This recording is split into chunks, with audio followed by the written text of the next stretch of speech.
धन्यवाद।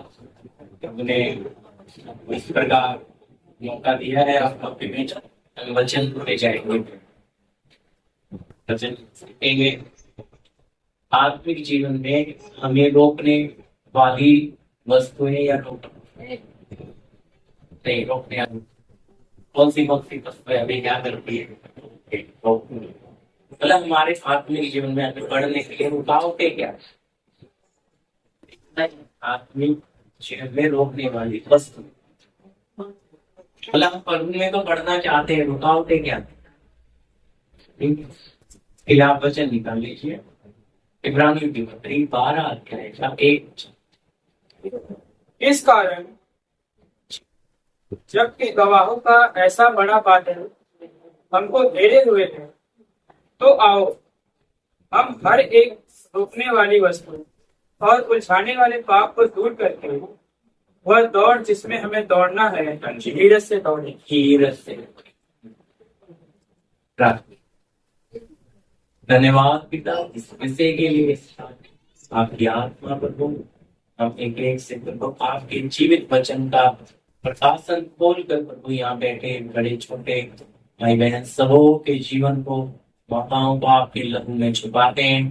पिता आपकी आत्मा हम एक एक को आत्मिक भोजन से तृप्त करें। आपकी मर्जी सिर्फ यहाँ हुई प्रार्थना यीशु मसीह के नाम से आमीन। जी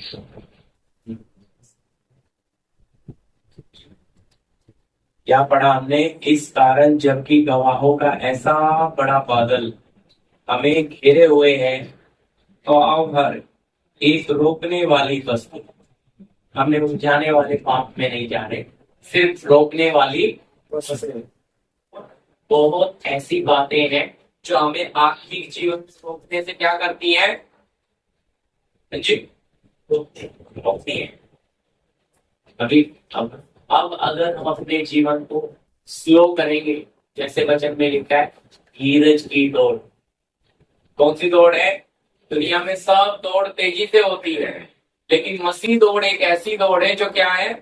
धीरज के साथ, बहुत सहनशील होकर, संयम रखकर हमें क्या करना? एक एक कदम हमें सोचकर रखना है। इसलिए आत्मिक जीवन के लिए, क्योंकि हमारा शारीरिक जीवन नाश होने वाला है, लेकिन आत्मिक जीवन कब तक है? बोलिए, युगान युग तक है। तो हम यहाँ इस मिट्टी के शरीर में रह के कौन से शरीर की तैयारी कर रहे हैं? स्वर्गीय शरीर। तो वो हमें मिलना है, तो उसके लिए हमारा ये मिट्टी का स्वभाव पूरी रीति से हमें अंश अंश करके खत्म होना है।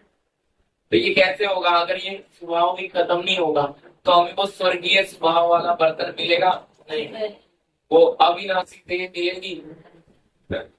देखो, एक टेलर भी अगर कपड़ा सिलता है तो पहले नाप लेता है, ऐसे अंदाजे से सिल सकता है?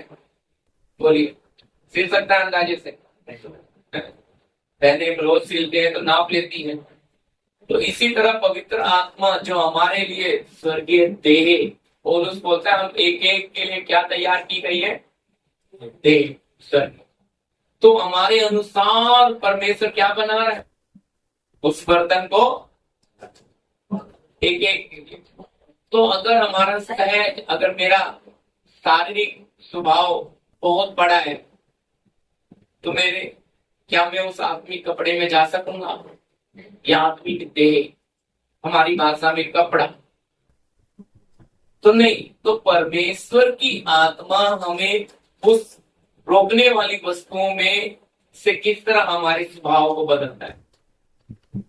अब जैसे मेरे अंदर हमेशा मुंह से जबान फिसल जाती है, और जो शब्द मुझे नहीं बोलना वो मैं बोलता हूं, और मुझे मन में मेरा जमीर, मेरा विवेक बोलता है तू गलत है, लेकिन मैं उस शब्द को क्या नहीं कर पाता हूं? तो निकल जाता है, फिसल गई, बोलते हैं जबान स्प्लिट हो गया। लेकिन असल में कितनी बार आप चेक करोगे, कितनी बार बोलते बोलते, जबकि आपके शब्द, तो क्या बोले, आपके शब्द तोल तोल कर बोलना चाहिए। हमने हमारे शब्दों को परमेश्वर देख रहा है। हम प्रभु के सामने नहीं आए। हम अगर जगत में चलते दीपकों के समान बनना है, हमारा जीवन अगर पवित्र होना है, तो हमारा पूरा चाल चलन और उलझते इसी में पर रुक, और जहां उलझ गए उधर ही क्या लग जाता है, प्रेम। किसमें उलझ गए? कुछ लोग आत्मिक जीवन में बढ़ना चाहते हैं, लेकिन रिश्तेदारी निभाते इतने उलझ गए हैं ना, क्योंकि मदद के लिए रिश्तेदारी की, हम उनकी भी मदद करनी पड़ेगी भाई, लिए ना आपने। अगर आप आत्मिक जीवन में जागरूक होते तो परमेश्वर से मदद लेते, तो फिर उनका एहसान आता। जब हम किसी के एहसान के नीचे दब जाते हैं, तो हमें उसके सामने क्या बनना है? परमेश्वर नहीं चाहता कि परमेश्वर के लोग किसी के एहसान के नीचे रहें। याद रखना, हमारा परमेश्वर हमारा बंदोबस्त करने वाला परमेश्वर। हालेलुया। तो हम अनाथ नहीं है, इस बात को लिख लेना। हम कौन? अनाथों का कोई नहीं होता भाई। हमारा एक रचयिता है जो हमारी चिंता करता है, जो सर्वशक्तिमान है, जो सर्वज्ञानी सर्वव्यापी है, जिसकी दृष्टि हमारे ऊपर लगी हुई है। याद रखिए, जिसकी दृष्टि हमारे ऊपर लगी हुई है। तो उस परमेश्वर के ऊपर हमारा भरोसा दिखता है। हम जब उलझ गए तो वो क्या देख रहा है? अब गए, क्या आपने सीखा? क्या नहीं, भय क्यों नहीं है? क्योंकि पता नहीं है कितना बड़ा है परमेश्वर। अगर आपको ये पता लग गया परमेश्वर कितना बड़ा है, तो हर चीज आपकी जबान पर भी क्या आ जाएगा? सफाई आ जाएगी। आपके विचार आपको आत्मिक जीवन में जाने से रोक देते हैं। अब कहेंगे ये क्या? खाना उठना बैठना छोड़ो, आपके विचार आपको अशुद्ध कर देते हैं। ये आपका जीवन जैसा, अब विचार कहां से आ रहे हैं? अंदर से। और जब विचार अंदर से आ रहे हैं और हमें अशुद्ध कर रहे हैं, तो यीशु इसके बारे में क्या बोलता है? पढ़िएगा लूका रचित शुभ समाचार, उसका 6 अध्याय का 43 से 45, 6 अध्याय का 43 से 45 तक। जी। कोई अच्छा पेड़ नहीं हाँ, जो निकम्मा फल लाए, और न तो कोई निकम्मा पेड़ है जो अच्छा फल लाए। हर एक पेड़ अपने फल से पहचाना जाता है, क्योंकि लोग झाड़ियों से अंजीर नहीं तोड़ते और न झड़बेरी से अंगूर। भला मनुष्य अपने मन के भले भंडार से भली बातें निकालता है, और बुरा मनुष्य अपने मन के बुरे भंडार से बुरी बातें निकालता है, क्योंकि जो मन में भरा है वही उसके मुंह पर आवाज। क्या लिखा है? कोई अच्छा पेड़ नहीं जो निकम्मा फल लाए। मतलब कोई भी अच्छा पेड़, यीशु मसीह कह रहे हैं। अभी जो पेड़ बोलते हैं झाड़ बेरी, बिल्कुल अंगूर की तरह दिखता है अगर दूर से देखेंगे, लेकिन उसके साथ क्या है? कांटे और बेर। वो अलग ही पता लगता है ये झाड़ बेरी अंगूर नहीं है।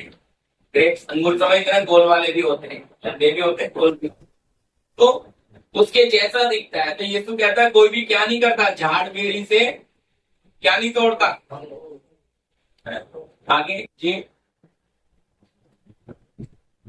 भला मनुष्य अपने मन के भले भंडार से भली बातें निकालता है। कौन सा? अभी अंदर से आ रहा है। तो भला मनुष्य अपने मन के भले भंडार से भली भली बातें और बुरा बुरी बातें। हालेलुया। बुरा क्या कर रहा है? उसका अपने आप आएगा अंदर से। यीशु पेड़ का बेशक उदाहरण दे रहा है, क्योंकि जो अंदर है वो ही बाहर आना है। तो अब अगर हमारे अंदर वो बातें हैं, हम कह रहे हैं अचानक निकल गया, अचानक नहीं, बुरा नहीं मानना, वो अंदर है इसलिए वो जवान पे, वो अंदर है इसलिए वो विचार में आ रहा है। तो फिर शुद्ध किधर होना है? अंदर। हमें परमेश्वर के साथ जो आत्मिक जीवन हम देखो, पहली सदी के जो संत थे, उनकी छाया गिरने से रोगी चंगे, तो सोचो वो कितने पवित्र लेवल में पड़ गए। हम कहते हैं आत्मिक जीवन में बढ़ना। आत्मिक जीवन में बढ़ना वो होता है, शरीर वाला नहीं होता है। अच्छी तरह समझो, शरीर में एक व्यक्ति 70 साल का है, 60 साल का है, आत्मा में एक व्यक्ति 15 ही साल का है, लेकिन वो उस 60-70 साल वाले से भी बहुत बड़ा हो सकता है। क्योंकि आत्मिक जीवन और शारीरिक जीवन दोनों अलग है, इनको एक नहीं कर सकते। इसलिए हम किसी का सफेद बाल देखकर नहीं कह सकते कि ये क्या है। मुझे एक ब्रदर है, राम भाई है उनका नाम, मुझे मिल गए, ओला गाड़ी चलाते हैं खुद के लिए। उन्होंने मुझे बोलते हैं, प्रदीप जी मैं जानता हूँ आप वचन अच्छा देते हो, आप अच्छा प्रचार भी अच्छा कर लेते हो, लेकिन कह रहा फिर भी लोग ना हम पर ज्यादा विश्वास करेंगे। मैंने बोला मुझे पता है। मैं उन्हें देख के मुस्कुराया, मैंने बोला मुझे पता है आपके पास सफेद, आपके मुझे तो इतना पढ़ते थे, अभी भी शायद उधर जाते हैं, तो अच्छी तरह समझना। मैंने उनको बोला बिल्कुल सच बोल रहे हो आप, कोई सत्य नहीं है। और उन्हें पता है, कई बार मैंने उनके घर में वचन पाठ है, तो बोल रहे हैं कि आप सब कुछ अच्छा है लेकिन आपके बाल की हानि है। तो मैंने बोला भाई जो आत्मिक होगा ना, वो शब्द को, यीशु ने बोला है मेरी भेड़ मेरे शब्द वो पराई के पीछे चलती। तो याद रखना, एज की बात नहीं आती, लेकिन कुछ लोग आत्मिक तुलना किससे करते हैं? उम्र से। कहते हैं तो बच्चा सही बैठा ही हमें क्या चलाएगा, लेकिन चलाने वाला ये बच्चा नहीं है।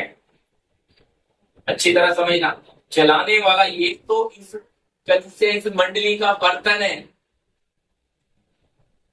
बर्तन को जिसने हाथ में लिया उसको देखना चाहिए। तो बड़ा कौन है, बर्तन या बर्तन को हाथ में लेने वाला? बर्तन को हाथ में लेने वाला बड़ा है भाई। तो उस परमेश्वर को नहीं वो देख पा रहे। अच्छी तरह समझ। इसलिए अभी यहूदी, जब यीशु ने बोला इससे पहले कि अब्राहम उत्पन्न हुआ मैं हूं, तो उन्होंने पत्थर क्यों उठा लिए? क्योंकि बेशक वही जिसकी वो उपासना कर रहे हैं, जिसकी आराधना कर रहे हैं, वो शरीर में बंद कर देह धारण करके आया, लेकिन पहचाना नहीं। अपने बनाने वाले पर ही क्रोधित होकर पत्थर लेके जान से मारने तो नहीं, क्योंकि वो पहचान क्यों नहीं खुली? क्योंकि परमेश्वर जैसा एशिया में पहली भविष्यवाणी हो गई कि वो देखते हुए भी नहीं देख पाएंगे, सुनते हुए भी नहीं सुन पाएंगे और समझते हुए भी नहीं। परमेश्वर ने ऐसा होने दिया, हालेलुया, ऐसा होने दिया। उनको समझ में आया, अगर आ जाता तो तेजो में परमेश्वर को क्रूस पे नहीं चढ़ा। तो इसी तरह हमारी वो समझ खुलना है, हमारी संसार की समझ। माँ के गर्भ से हम आए, हमें किसी स्कूल में नहीं गए, लेकिन मातृभाषा तुरंत आ गई। कहीं पढ़ने गए नहीं ना, जो सच है कि नहीं बोलते ना, मातृभाषा क्या है हमारी, जन्म। तो कैसे आ गया? देखो, कैथलिक का बच्चा इंग्लिश बोल रहा है, तमिल का बच्चा तमिल बोल रहा है, पंजाबी का बेटा पंजाबी बच्चा कैसे आ गया? भोजपुरी का बच्चा, क्या उसको सिखाना नहीं पड़ा? उस माहौल में रहने से वो बच्चा माँ के पेट में ही वो आवाजें सुनता। इसलिए लाइफ तो आई भी है ना अंदर, चल हो रही है उसके। अभी बाहर आने के बाद तुरंत 3 साल का है, क्या इंग्लिश बोल रहा है? बोले थोड़ों को तो 20 साल वालों को 10 साल लग जाता है इंग्लिश सीखने में। और ये कैसे, क्यों? क्योंकि वो क्या है, समझे? आसान कैसे सीख गया। इसी तरह अगर शरीर का स्वभाव इतना प्रभाव डाल सकता है, तो आत्मिक प्रभाव में जब आप बनेंगे तो आपकी भी आत्मिक समझ और बुद्धि और आत्मिक आगे क्या होगी? खुलनी। लेकिन अगर वो वातावरण ना मिले, अभी एक बच्चे को 4-5 लैंग्वेज में रख दो, वो सब पकड़ लेगा। वो क्यों? बिल्कुल कच्ची मिट्टी है। क्या हो जाएगा? वो ये भी भाषा पकड़ेगा, वो भी पकड़ेगा, उसके कानों में जाती और उसके मन में। कितने लोग हैं, कितनी भाषा बोलते हैं, और कुछ ऐसे हैं जिन्हें एक ही भी अच्छे से बोलनी नहीं आती है, और कुछ ऐसे हैं जिन्हें पूछो ही मत कितनी आती है। कैसे आ गया ये शरीर की बात। इसी तरह आत्मिक, अगर हम आत्मिक बातों पर हम मनन करें तो जरूर परमेश्वर हमें उन आत्मिक बातों में उसका प्रकाशन हमें देगा, जरूर वो हमारी समझ खोलेगा। पर ये कैसे होता है? सबसे बड़ी बात वापिस पढ़िए 45, भला मनुष्य। हाँ भला मनुष्य, हाँ, ये जोर से पढ़ना ताकि पीछे रिकॉर्ड हो जाए। हाँ, भला मनुष्य, पीछे वाला पढ़ते हैं। हाँ जी, भला मनुष्य अपने मन के भले भंडार से भली बातें निकालता है, और बुरा मनुष्य अपने मन के बुरे भंडार से बुरी बातें निकालता है। हाँ देखो, भला मनुष्य क्या निकाल रहा है? अपने मन के भले भंडार से अच्छी अच्छी, उसका विचार अच्छा है, उसके अंदर बुराई है ही। पर जिसके अंदर बुराई है तो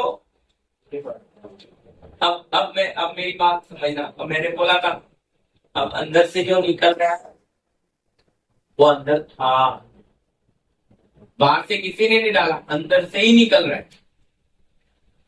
और अंदर से निकल रहा है, और अंदर से निकलने के कारण क्या कर रहा है? आपके आत्मिक जीवन को, और आप सोच रहे हैं कि हम प्रभु में बढ़े, और शारीरिक सोच किधर जाती है? वो हमारे अंदर एक भावनाओं में काम करता है, दिखाता देखो तुम्हारा शरीर अच्छा हो रहा है, तुम्हारा इनकम बढ़ रहा है, यही आशीष। लेकिन जो आत्मिक होता है, मनन करता है, वो कहता है मैं कर रहा हूं, लेकिन मुझे उसकी उपस्थिति मिलती, मुझे महसूस नहीं हो रहा है। जैसा वचन में हम देखते हैं आत्मा का प्रमाण, पौलुस कहता है मेरी बातों में ज्ञान की लुभाने वाली बातें नहीं है, लेकिन आत्मा का क्या है? प्रमाण, प्रूफ है ना। प्रूफ सब सही है, सही है। प्रमाण, प्रूफ, यानी कि भाई मैं कर रहा हूं तो उसका क्या मिल रहा है? मुझे कुछ पहले एक महीने से फोन कर रही है, परिवार है, फोन कर रही है, मैं सोच रहा हूँ कितना चाहता है कि नहीं, फोन कर रही है, पास्टर आप आओ, मुझे मिलना है प्लीज, मेरे बेटे खराबी है, सलाम करती है मुस्लिम थे। तो मैंने सोचा प्रार्थना वाला सिस्टर बताता हूँ मैं उनको 20 दिन उनको मैंने परसों उनके इतने फोन आए, 5 बार फोन आए, मैंने उठाए, रात भर दिन पे बेचैन हो गया, पर वो क्या करना है? मैंने प्रार्थना बोलता आप उनका फोन आएगा, उनको गार्डन में बोला कल की तो उनका फोन आया, आके आना ही था, बोलती है बस बैंक को लेके आती हूँ। मैंने बोला बिल्कुल आ जाए, तो आगे उधर और ब्रदर भी उधर ही मिले, और भी 2-3 मेरे पहचान आए, मैंने घुस करके गार्डन में बुलाया, ले लीजिए, दोनों टेबल पे बैठी, मैं उनके बीच में बैठ रहा हूँ, मुस्लिम भी दोनों।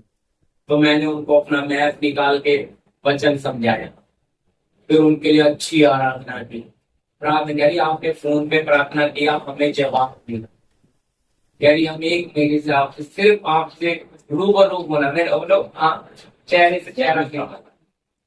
तो फिर मैंने उनको वचन पढ़ा, बाद में वो मेरे एरिया के लोग बड़े खुश हो गए, आप तो मुस्लिम लोग को वचन पढ़ रहे हो। तो मेरा बात समझ भाई मैं नहीं मानता, वो कितना दत्ता खाए उन्हें पता है, कितने मौलवियों के पास कहाँ गए बेचारे, लेकिन जब उनको सच्चाई छूती है ना, ये दिखती नहीं है, ये क्या देता है? प्रमाण।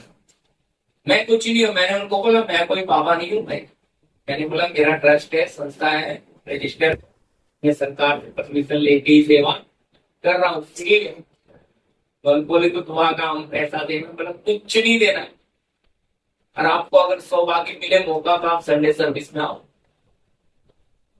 देखो हमने फिर भी, और मैंने बोला आपको जरूर जवाब नहीं, बहुत उनका घर का परिवार का मैटर होता है, तो तू अपने समय पे काम करेगा।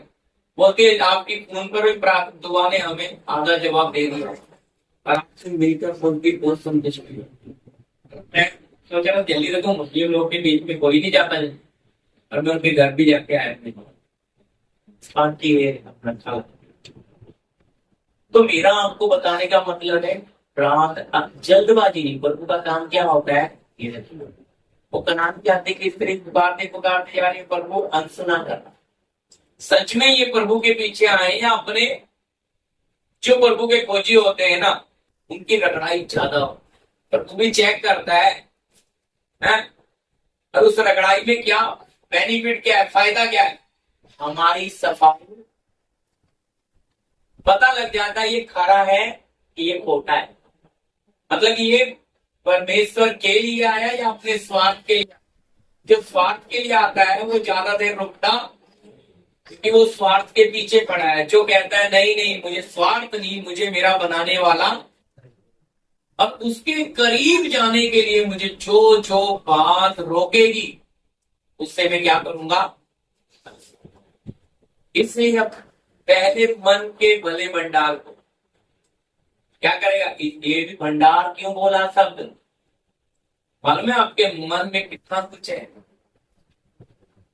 सोच नहीं सकते आप। भंडार शब्द बोला है, आप आंख बंद करो, आपकी बचपन की सारी कहानी आपको याद आने लग जाएगी। सारे होते ना लंगोटी यार दोस्त हैं, सब याद आएंगे कि नहीं, बोलो। सोचो कितना मेमोरी भरा हुआ है मन का भंडार। भंडार शब्द, भंडार उसी को बोला जाता है क्योंकि बहुत ज्यादा चीजें होती है, स्टोर, हाँ चीजें स्टोरेज। तो आप सोचकर देखो, कहता है मन के भले भंडार। तो जो भला है, जिसका मन शुद्ध है, जिसके अंदर कोई कपट नहीं है, उसके अंदर से हमेशा अच्छी अच्छी चीजें ही बाहर निकल कर आएंगी। और जिसके मन में, तो इसलिए प्रभु ने अगर भला आपका मन ही बदला, क्या करेगा, सारी नापसंद आने वाली बातों को निकालने का मौका दे, कि मेरे करीब आने से पहले तुम क्या हो जाओ, शुद्ध हो। तो हम अपने प्रभु के करीब जाते जाते जाते, तो रोकने वाली बातों को हम हटाना है, प्रभु हटाएगा। फिर से बोलता हूं, प्रभु हटाएगा नहीं। तो ये हमने प्रमाण अपने जीवन से लेना है कि प्रभु हम आपको प्यार करते हैं, और आपको प्यार करने के कारण मैं ये आदत अब आपकी पवित्र आत्मा की वेदी में डाली मेरे अंदर से। जो बात आपको पसंद नहीं है उसे मैं अंदर रहने, तो आपका खुद जमीर, देखो पौलुस बोलता है अपने विवेक, जमीर होने से विवेक के दोष को दूर करना। हम कुछ भी हमारे अंदर गलत आ जाएगा, तो हमारे अंदर प्रभु ने एक अंग दिया है जिसको हम बोलते हैं विवेक। ये क्या करता है, तुरंत चेतावनी देता है कि गलत बात है।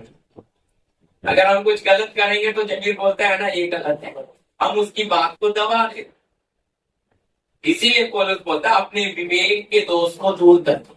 मतलब आपका जमीर आपको कभी दोष देना, हमें हर चीज तो अंदर, तो क्या अगर वो बोल रहा है कि आपने तो ऐसा किया, अब फिर मालूम है सच्चाई में चलने के लिए यही है अनंत जीवन की कीमत। मैं जो आपके साथ बांट आत्मिक जीवन में रोकने वाली वस्तु है, जो आप समझ रहे, यही है अनंत जीवन में जाने की कीमत। लेकिन ये कीमत कैसे, क्योंकि आप प्रभु को प्यार करने के कारण जो बात उसे पसंद नहीं है अपने जीवन से हटाओ। फिर आपका स्वभाव, आपका नेचर अंदर से बदलते बदलते बदलते आएगा, तो बाहर वाला भी अपने आप। लेकिन आजकल उल्टा सिस्टम चल रहा है कि पहले बाहर वाला बदल देते, सबको व्हाइट पहना दो, तुम तो प्रभु के दुल्हन हो, तुमको सब स्वर्ग जाने वाले कंफर्म टिकट है। याद रखिए, व्हाइट कपड़े में कोई पवित्रता ही, पर व्हाइट पवित्रता को दर्शाता है। याद रखिए, व्हाइट पवित्रता को दर्शाता है, लेकिन व्हाइट पहनने से भाई अंदर का काला छुपता बुरा नहीं मानना। अंदर जो हमारे मन में भरा है वो छुपता नहीं है सफेद पहन लेने से, क्योंकि जैसे ही आपका ये मुंह खुलता है, अंदर क्या है वो प्रकट हो जाता है। तो परमेश्वर चाहता है पहले आप अंदर से सफेद बने। किधर से? अंदर से व्हाइट बने। लेकिन अगर हम सोचेंगे, आप कहेंगे पास्टर जी आप भी तो व्हाइट पहनते, ठीक है वो अच्छी बात है, लेकिन हम उसको पूछ के नहीं चलते कि यही हमें पहनना। हम उस कपड़े में पवित्रताई को मानते नहीं है। पहनना गलत थोड़ी है, पहनने को हम काला कपड़ा भी पहनेंगे, हमारे लिए कोई वो नहीं है। कुछ भी कलर पहनेंगे क्योंकि हम उसे कपड़ा समझ कर पहन रहे हैं। ये तो शर्ट आप किसी भाई ने अभी दी है, प्यारे भाई, उनका घर उद्घाटन किया था तो उन्होंने दिया, ठीक है कोई भी देता है मैं पहन लेता हूँ।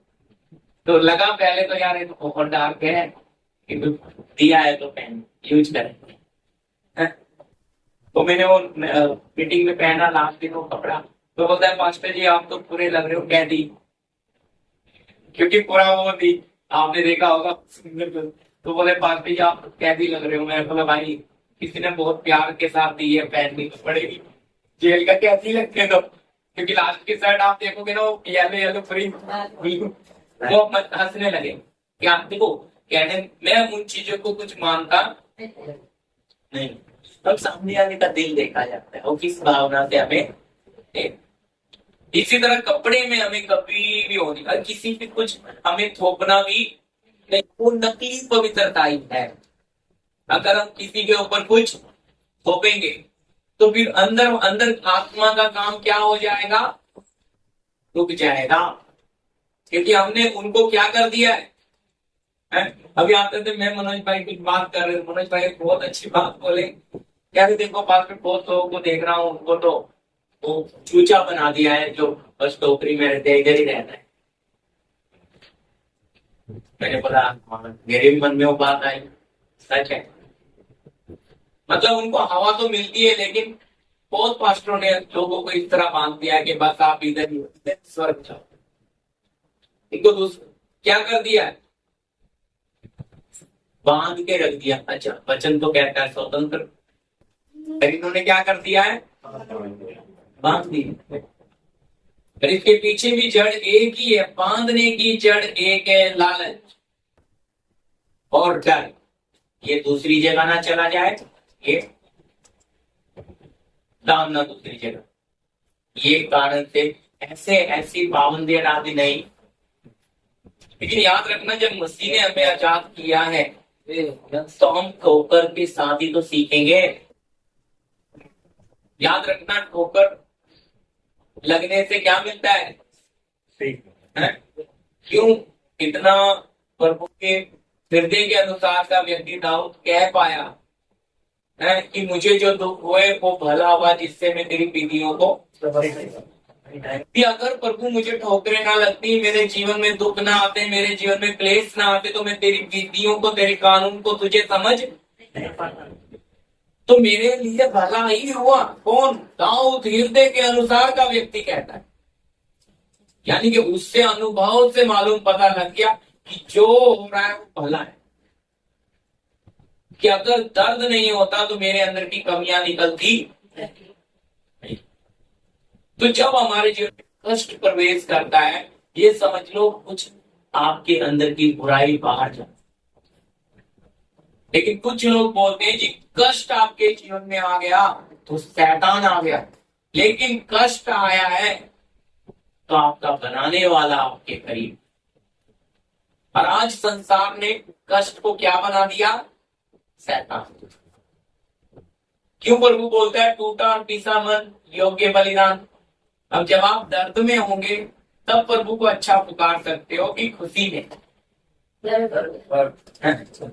क्या लिखा, खुश हो तो स्तुति करो और दुख में हो तो क्या करो, समझते हैं इसका मतलब। मतलब जब आप आनंदित तो हैप्पी हो तो उसके गुणगान, उसके कामों का वर्णन करो।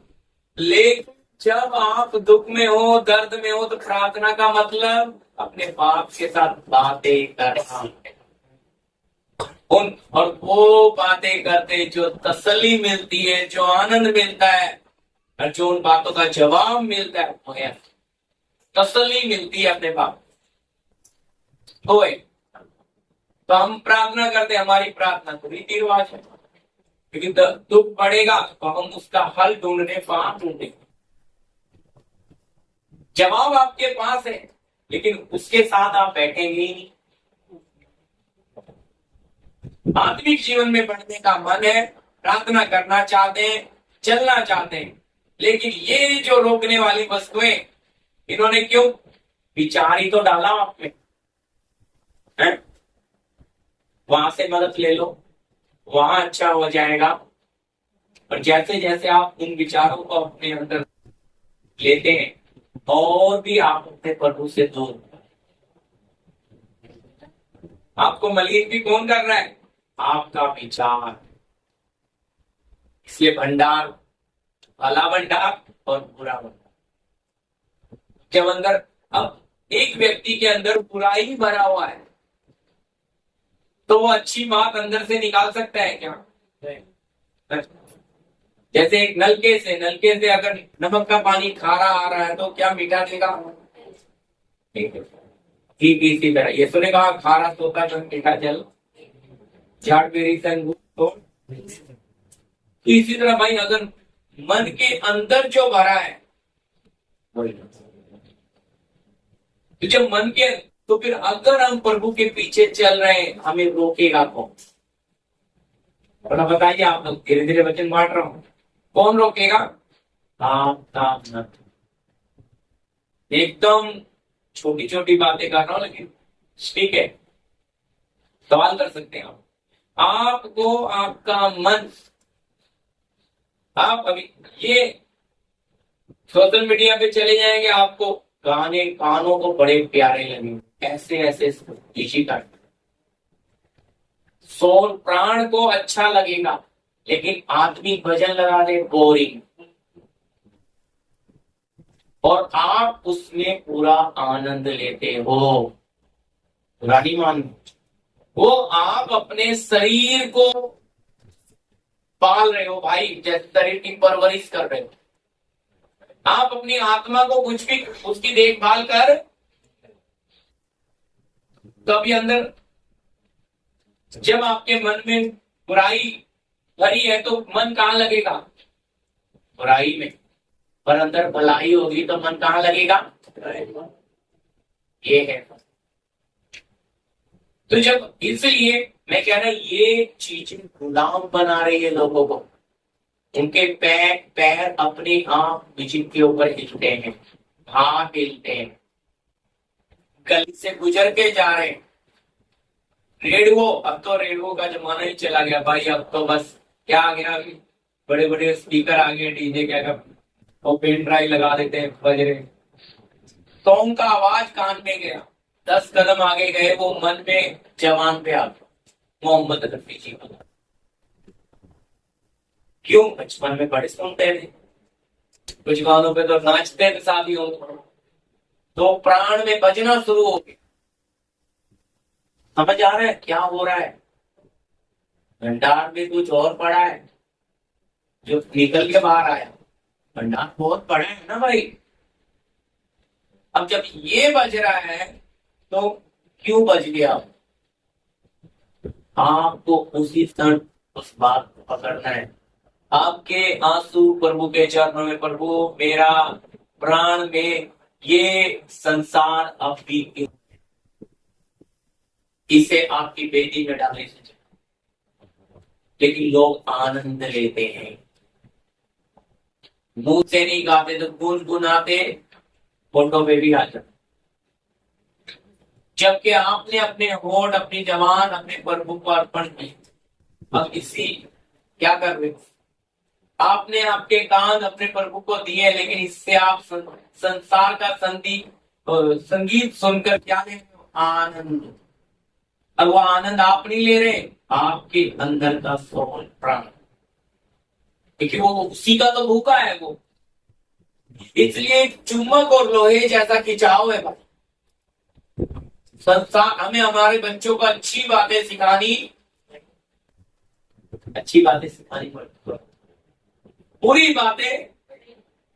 और बच्चा अच्छी बात 10 बार हम सिखाते हैं, तब भी उसके दिमाग में बैठती पूरी, तो वो पता भी नहीं लगता कहां से आ गया, क्योंकि कहाँ आया, मैं तो आ गया ना सुबह।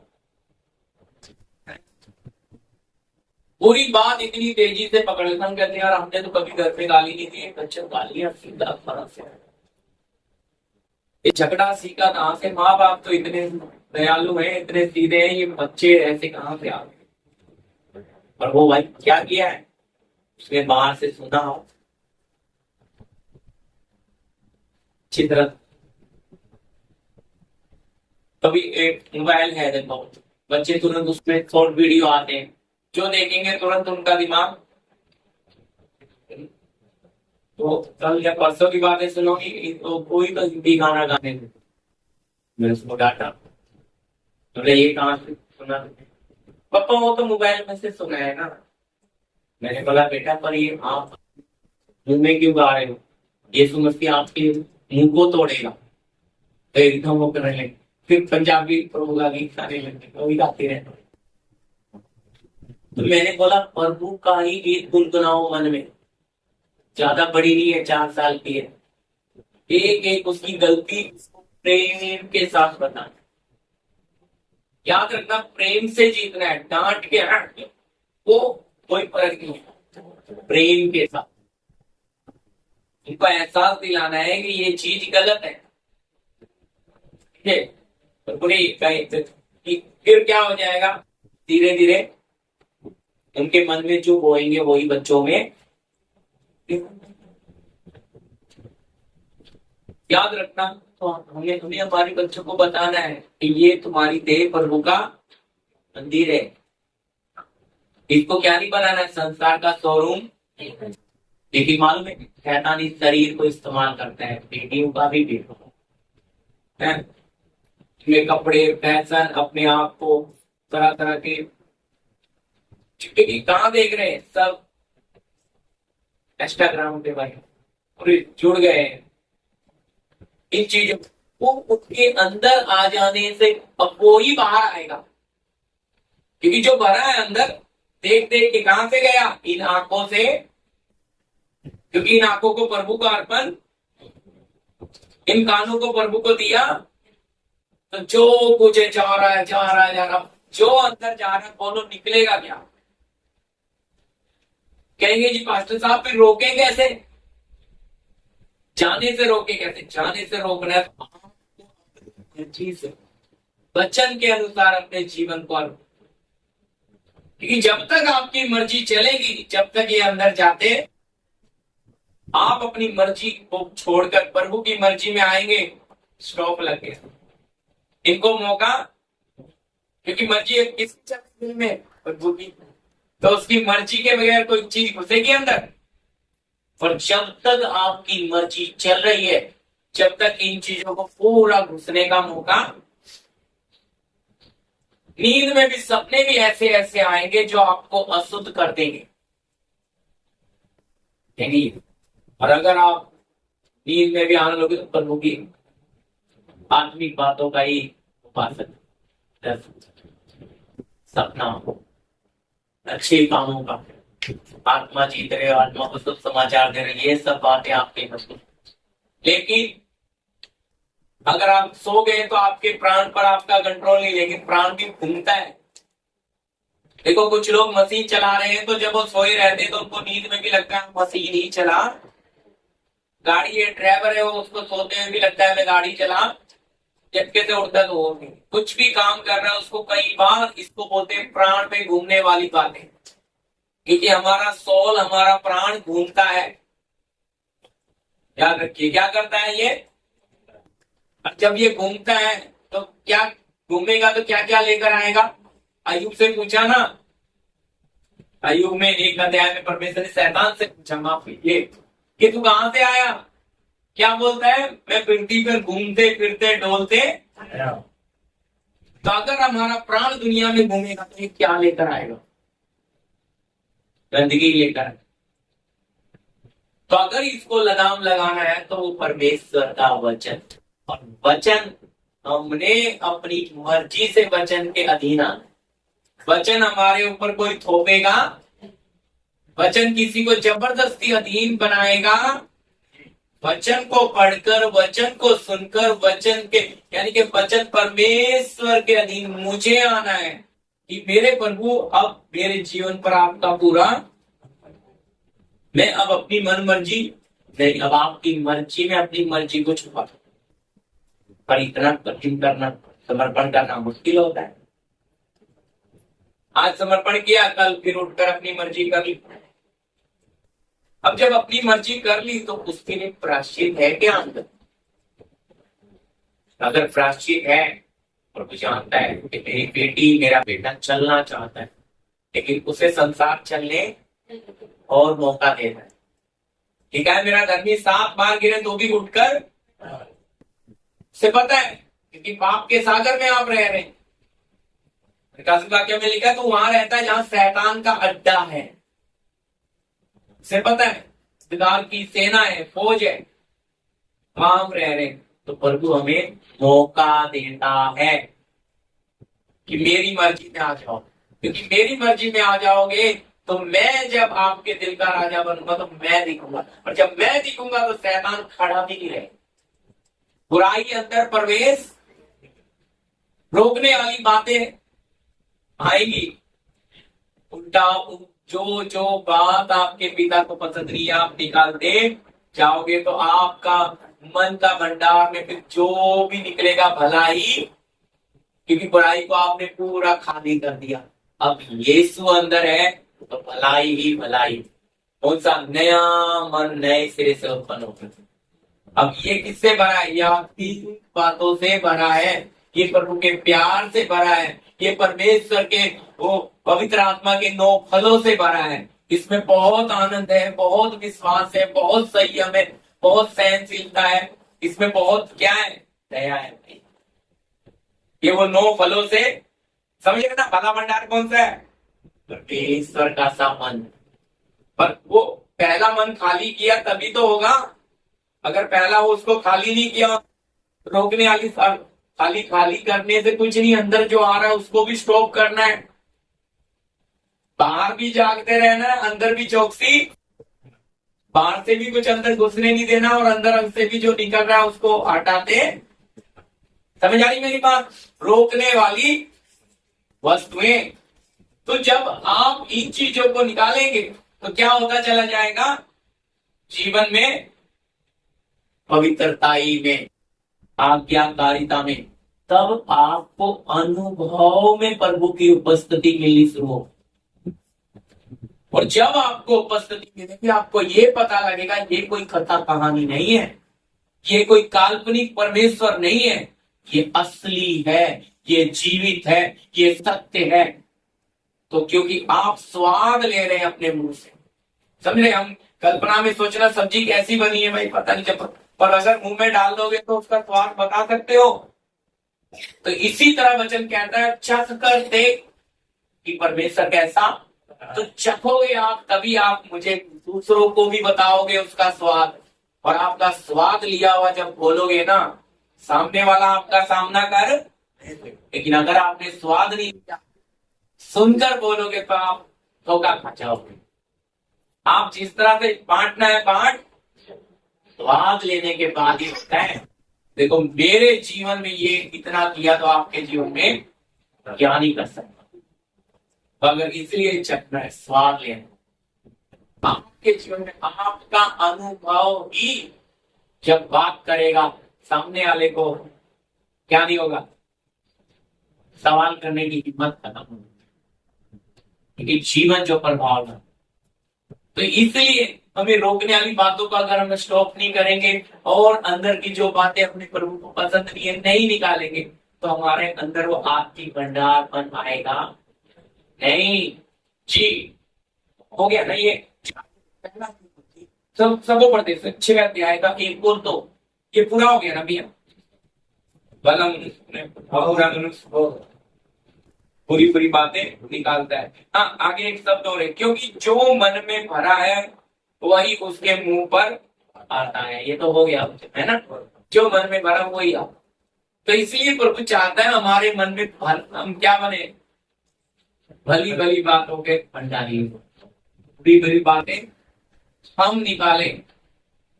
हालेलुया जी। तो उपदेश 6 का 1 और 2 जी। एक ब्राइड को मैंने धरती पर देखा। हाँ, थोड़ा जोर से पढ़िए बहन। हाँ, एक ब्राइड को मैंने धरती पर देखी है, वो बहुत भारी है। जी। इसी मनुष्य को परमेश्वर धन संपत्ति और प्रतिष्ठा यहाँ तक देता है कि जो कुछ उसका मन चाहता है उसकी करनी है। तो भी परमेश्वर को उसमें से खाने नहीं देता कि उससे खाता है या पेट क्या? जी जी। तो क्या बोल रहा है सभोपदेशक? कहता है एक बुराई जो मैंने कहा देखी, धरती पर देखी है, वह मनुष्य को बहुत भारी लगती है। किसी मनुष्य को परमेश्वर धन संपत्ति और प्रतिष्ठा यहाँ तक देता है कि जो कुछ उसका मन चाहता है उसे कुछ भी घटी नहीं होती, तो भी परमेश्वर उसको उसमें से खाने नहीं देता। कोई दूसरा ही उसे ये व्यर्थ और भयंकर दुख है।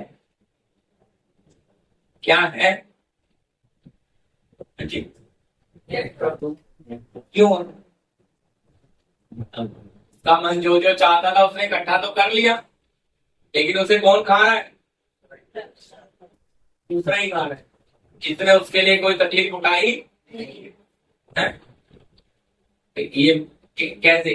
क्या? और इसको कहता है एक बुराई जो मैंने धरती पे देखी। तो जो कितनी गहरी बात को रख रहा है। आज मनुष्य सुख की इच्छा में ही क्या करते हैं? पैसा जोड़ जोड़ कर अपना घर चलाते हैं, बैंक बैलेंस करते हैं बुढ़ापे के लिए, और जब बैठ के खाने का टाइम आता है वो चले कोई और ही ना खाता। तो जिसने जोड़ा और बनाया उसको पूछ कर देखो कैसे बन रहे हैं। बच्चे लोग को लगता है 10 लाख क्या है, लेकिन जब वो बड़े होकर कमाने निकलते हैं, कमा के लाए 300 रुपया, खाने पीने में गया 200 रुपया, हाथ में बचा 50 रुपया। अब जो 50-50 जोड़ना शुरू करते हैं तो उनको समझ आता है वो 10 लाख कितना पड़ा। पर बोलने में तो बड़ा आसान लगता हो, 10 लाख का क्या, मैं हम होते तो 4 घर खरीद लेते, हम होते तो इतना संपत्ति बना। लेकिन पूछ कर देखो जिसने जोड़ा है, समझा रही मेरी बात? क्योंकि घर गृहस्थी चलाते हैं ना। अब उसने क्या किया होगा? कितनी बार अपनी इच्छा मारकर, अपने शौक मारकर, अपना खाना पीना मारकर पैसा जोड़कर वो क्या करते हैं? घर को बनाते। लेकिन कितनी चीजों को, अब इसका मन था कि घर बना देना, बना दिया, गाड़ी लेनी, ये करना और सब चीज लेकर, लेकिन जब आराम करने का टाइम आ रहा है तब उसको उसका सुख मिला। कितनी दुख की बात है। दुख क्यों है? क्योंकि अब जिसको मिला है वो इसकी कदर करेगा, क्योंकि उसने इसको फ्री में। क्या करना? फ्री की चीज की कदर कम होती। आप एक घड़ी खरीद के लाओ, कितना केयर करें। आपको गिफ्ट में मिल गई फ्री में, कई बार पानी में भी चली जाएगी, हाथ ध्यान ही नहीं आ रहे जब पानी चला। क्यों ध्यान नहीं है? उसकी वैल्यू नहीं पता ना। अगर पता लगे वो घड़ी आप 10,000 पे खरीद के लाए, कैसे संभालो? आपका नजरिया एक तो 10,000 की कीमत आपको पता। तो इसलिए फ्री चीजों की क्या नहीं होती कदर, लेकिन जब हम कीमत देकर, इसलिए प्रभु कहता है अनंत जीवन तो दूंगा, लेकिन बदले में क्या देना है? दाम देकर मोल खरीदो। कीमत प्रभु ने भी रखी हमारे लिए। अनंत जीवन की कीमत है आपका मेरा परखा हुआ विश्वास। कहता है परखा हुआ विश्वास दे दो और मेरे से अनंत जीवन। तो परखा हुआ, ये जो परख हमारी होती है ना, तकलीफों में, बीमारियों में, कष्ट में, क्लेश में, क्या उसमें देखता है हमारा विश्वास कितना है। उसमें देखता है हमारा मन कैसा है, स्वार्थी है, मतलबी है, या कुड़कुड़ाने वाला है, या उस तकलीफ में भी धन्यवाद बलिदान चढ़ाने वाला। वो उसकी दृष्टि तो मन पे, तो इधर आता है भंडार से फिर क्या निकल। तो अगर इससे हमारे जीवन में जो भी आता है याद रखना सब फायदा ही है, सब बातें फायदे की। दुख भी फायदा है, बीमारी भी फायदा है, तंगी भी फायदा है, सब सिखा कर जाए। इसी को तो बोलते हैं अनुभव। अनुभव कैसे मिलता है? मैंने बोला ना, सफेद बाल होने के बाद पता लगता है, उनसे जाके अनुभव पूछते हैं कैसे लालन पालन किया, कैसे बच्चे पाले, कैसे क्या, उनके पास खूब अनुभव है और उनका अनुभव पक्का है, पक्का, किताबों में पढ़ा हुआ नहीं है, वो प्रैक्टिकल जिया हुआ है ना। हर दर्द को प्रैक्टिकल जानता है। तो इसलिए परमेश्वर भी चाहता है कि तुम अपने प्रभु की भली और भाव की और सिद्ध इच्छा अनुभव से मालूम करें। तो जब परमेश्वर चाहते हैं तो पता है अनुभवों में से दर्द लेकर मेरे बच्चों को सीखने, ऐसे इनको सिद्ध बनाऊंगा, तकलीफ के साथ सिद्ध। अगर ऐसे ही बना दिया तो इनको इस जीवन की कदर, अनंत जीवन में चाहिए, तो आप कीमत में क्या मांग रहा है? इसलिए लिखा है, प्यासे लोग आओ, तुम भी आओ, जल की बात तो पियो, तुम्हारे हृदय से जीवन के जल की नदियां बहने लगेंगी। और एशिया में बोलता है, जिनके पास पैसा नहीं है तुम भी आओ और मोल खरीद लो। समझे? अनंत जीवन, मोल कीमत क्या लगा दी? परखा हुआ विश्वास। समझे? परखा हुआ, मतलब आपके पास परखा हुआ विश्वास होना चाहिए। अब परखा हुआ विश्वास चाहिए तो प्रभु क्या करेगा? तो बोलो, आपको परखेगा ना। बुराई जब आपके जीवन में आई तो उसको आप क्या करते हो? अंदर लेते हो या आउट करते हो? जो जो बात आपके प्रभु को पसंद नहीं है उसको अंदर ले रहे हो या हटा रहे हो? जो जो विचार आपके प्रभु को पसंद नहीं है अंदर ले रहे हो या भगा रहे हो? वस्तुएं समझना अभी। अब फैशन, कपड़ा, घर, गाड़ी, हर चीज आपके मन में आ गई। याद रखना, आप जब देखकर चीजों की अभिलाषा उत्पन्न कर रहे हो वो पाप ही है, क्योंकि आपने देख लिया, वचन में लिखा, किसी के घर का, स्त्री का, किसी चीज का लालच, परंतु वो ऐसा ये चीजें आने नहीं देना। आ भी रही है तो नहीं, अपने मन को समझाना, मुझे वो चीज भा गई, वो कपड़ा पसंद आ गया, मुझे वो साड़ी बहुत अच्छी लगी, लेकिन शरीर में तुझे वो नहीं दूंगी, उससे भी अच्छी। समझ आई मेरी बात? मैंने आपको बताया शरीर को मारने कुटने वाली बात। भाई मुंह में पानी आया तो अब यही नहीं खाना जिसके लिए मटर पनीर मेरा बहुत फेवरेट है। अब पसंद है, फेवरेट है, तो कल रहा था, खुशबू आई नाक में तो ये खाना, क्योंकि पानी आया ताकि इस जवान को पता लग जाए, इस नाक को पता लग जाए, अगर तू ऐसी हरकत करेगा तो तुझे मिलेगा। समझे? ये हमें करना पड़ेगा। तो आप कहेंगे इतना कठोर बन, भाई यीशु भी तो बना, घोड़ा उठाया और मंदिर में उनका तख्ते भी व्यापारियों के उलट दिए। सतत बनना पड़ता है। कहता है मेरे पिता के घर को डाकों की को, ये भवन हमारा है, ये प्रभु का भवन है, इसमें क्या नहीं रहना? डाकों की को, संसार नहीं रहना। वो आत्मिक पासपोर्ट है। ये कहता है इस मंदिर को गिरा दो और मैं इसे 3 दिन में बना दूंगा। यहूदी बोलते हैं इसे बनाने में, तो कहता है इसे बनाने में 46 साल लगे और तू कहता है कि 3 दिन में बना दूंगा। क्योंकि उनको ये बात समझ नहीं आई कि वो तो इस मंदिर के बारे में बोल रहा है।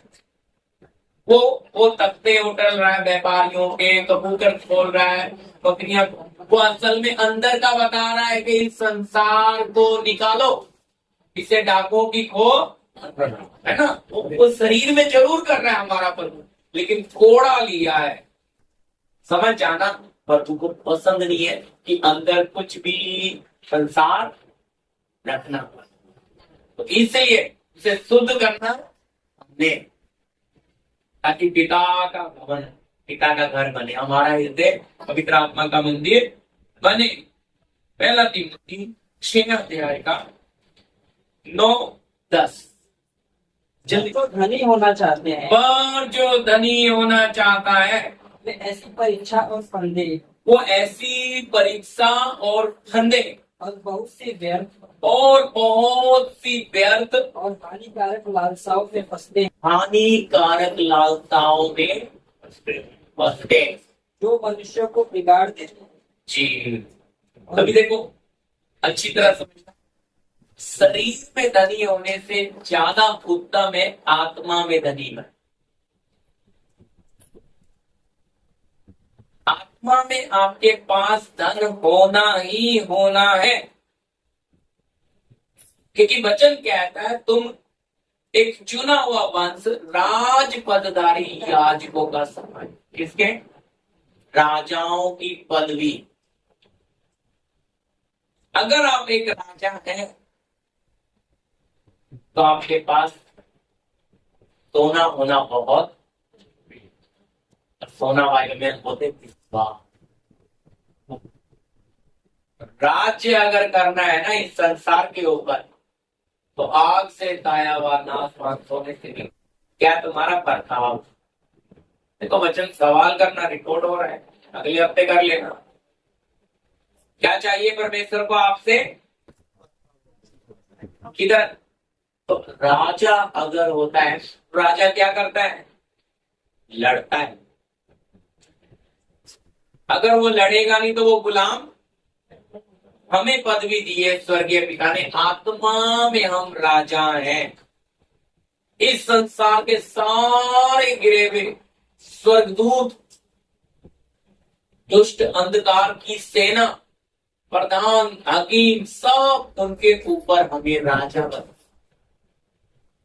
याद रखना, राजा कभी भीख मांगता नहीं। राजा क्या करता है? राज्य करता। राजा राज्य करने के लिए क्या करता है? लड़ता है।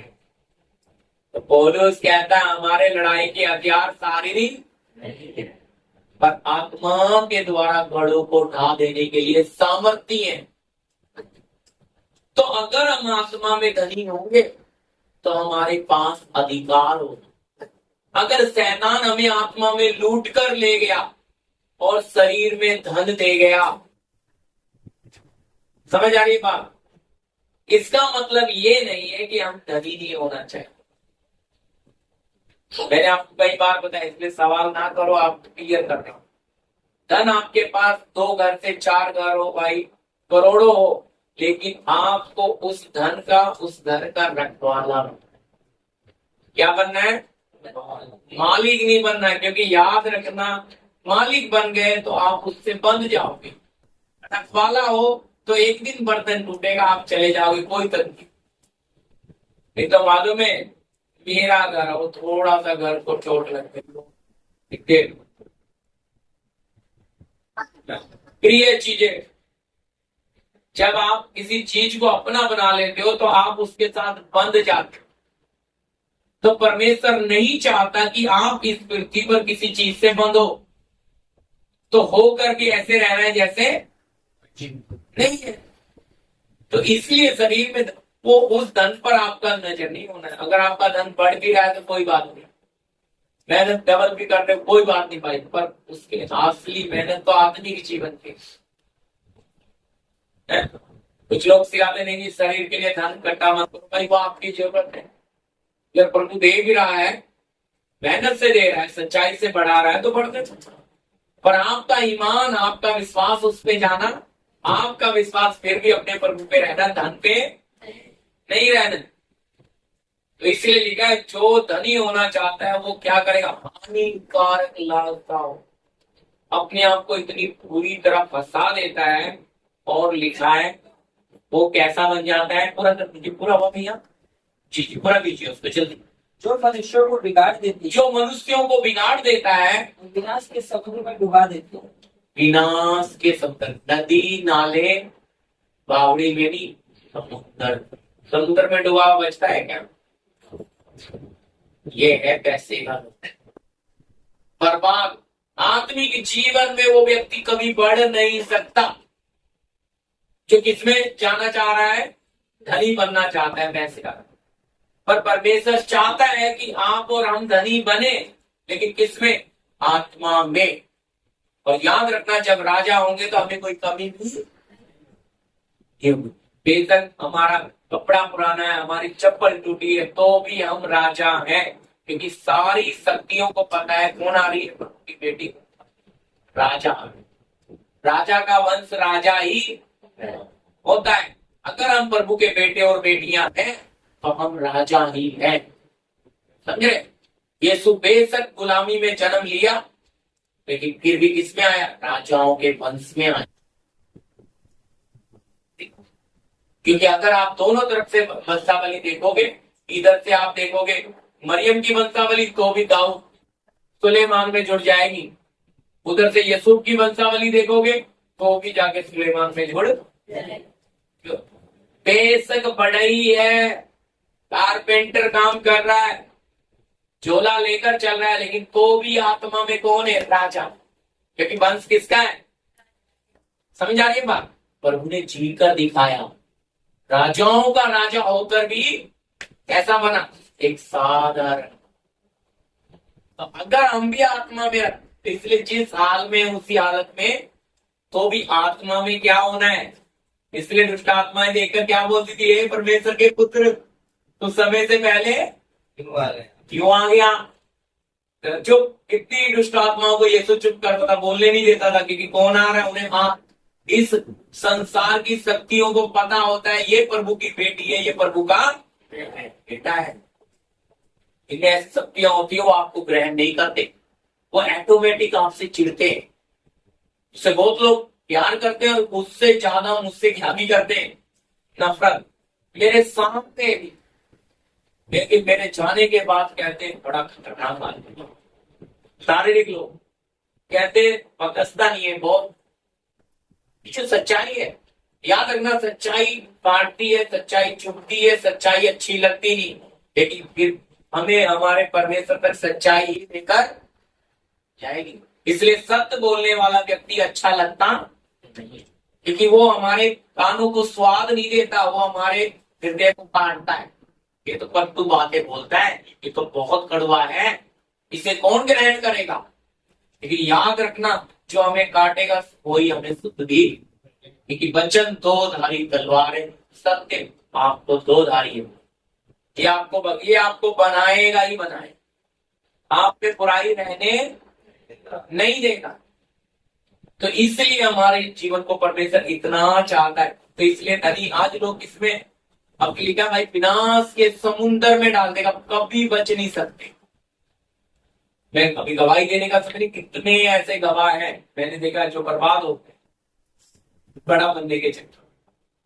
लेकिन याद रखना, परमेश्वर आपको बड़ा बनाता है तो भी आपने छोटा बनकर ही तब समझ जाओ आप कभी भूलेंगे। हालेलुया। क्योंकि आप हमेशा प्रभु के सामने वही मुसाफिर जीवन जीते हैं। दूसरा कुरिन्थी 7:10 पढ़ के छोड़ दीजिए, अब अगले हफ्ते यही ले लेंगे। ईश्वर भक्ति का सोच ऐसा पश्चाताप उत्पन्न करता है, हाँ, जिसका परिणाम उद्धार है, और फिर उसे पछताना नहीं पड़ता। जी, क्या लिखा है, क्योंकि परमेश्वर भक्ति का शोक ऐसा पश्चाताप उत्पन्न करता है। कहां से, अंदर से आ रहा है कि बाहर से। क्योंकि रोकने वाली बातें किधर पड़ी है, जो हमें हमारे प्रभु के आत्मिक जीवन में जाने, जो हमारा मन प्रार्थना में लगने, जो हमें हमारे प्रभु के साथ उसकी उपस्थिति को मिलने, सब।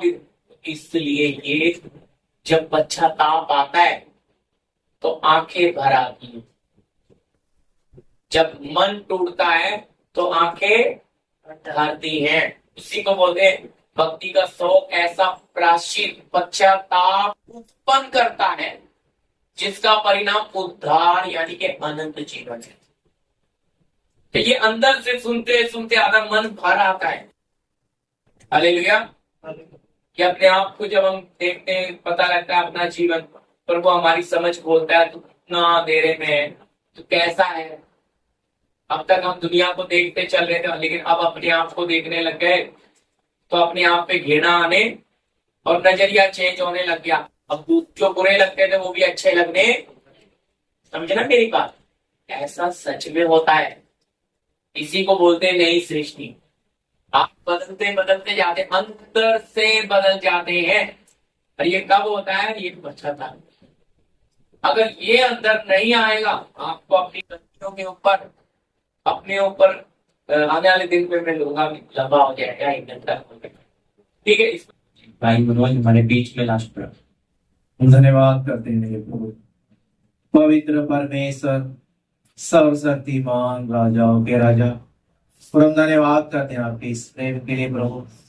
जो बातें प्रभु आपने हम सब भाई बहनों के बीच में पवित्र आत्मा के द्वारा आपके दास के साथ खोल के दी प्रभु, कि रोकने वाली वस्तु जो में आत्मिक जीवन में बढ़ने के लिए, आपके उस पवित्रताई में बढ़ने के लिए जो रोकती है प्रभु, उसकी समझ प्रभु हमारे अंदर हो प्रभु। उस बात को हम समझ सकर प्रभु, उसे हम रोक सके आत्मा की ताकत के द्वारा।